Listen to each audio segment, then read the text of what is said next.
I have lived life presenting as a bigger woman, an average sized woman, a very thin woman. I was not healthy at the time. Obviously, I'm just talking about my experience. I personally wasn't healthy here. I'm not saying that all very thin people are not healthy. I would never insinuate that. I've presented as a masculine lesbian, although some would argue that I look like a masculine lesbian now, which, that's Gucci, it's fine. I've presented as a passing trans man, and to translate, that just means that I could go out in society and people just thought I was a regular old dude. And I've presented as a woman after I had already had top surgery and had been on hormones for years. I'm gonna go through and tell you about how it was living in society as each different, aesthetic, I guess. This is another picture from when I was like presenting as a bigger woman. It was honestly really rough. I specifically remember because growing up I was a bigger girl too, and I remember like specifically other bigger girls and bigger women were always the most cruel to me, which always was like so perplexing to me. Also, it was a fucking nightmare to date. Horrible. Very hard to find anybody, like, except for long distance relationships, anyone that would, like, take me seriously enough to date. I'm very grateful that girls this age now have, like, body positivity movements and stuff, because when I was that age, I don't remember any. This is another picture of me presenting as an average sized woman. Dating was a fucking breeze. And to be real, like, I didn't even want to date these men. Like, I was trying to fit a role that wasn't for me, and, I was just trying to be good at it. It got to the point where it was so easy to get callbacks that I would just do experiments. I'd like purposely go on a date with no makeup, see if I got a call back, like shit like that. I know that's so evil. That's so fucking evil. I know, because people on Tinder are definitely looking for something serious and wholesome. I know. Living as a, very thin woman, I personally was not healthy at this weight. Lots and lots of unsolicited advice, lots of it.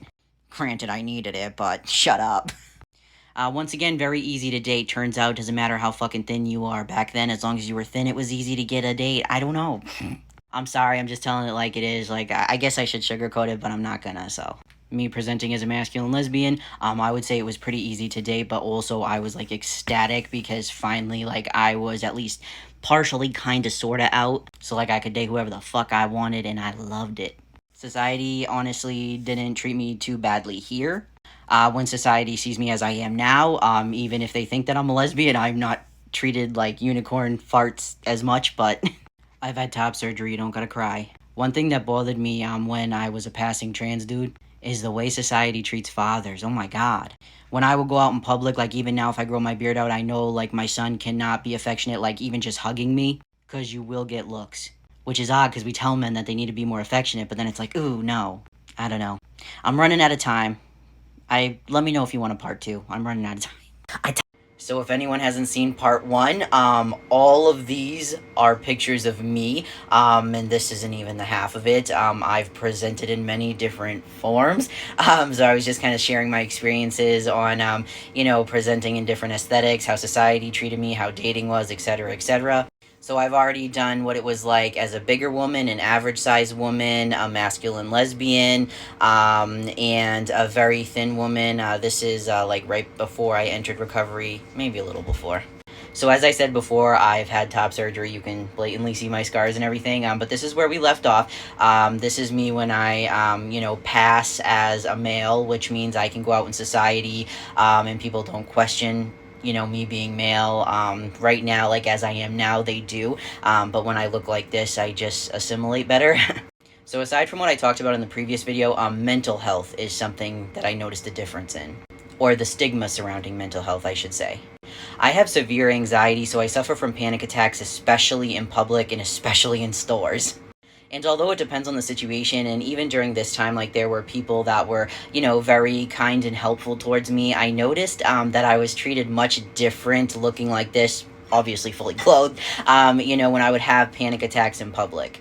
I remember specifically one incident. I was in Olympia Sports, I think, and it was in the mall, and sometimes I have trouble in places where I'm far away from an exit. I don't like being far from exits.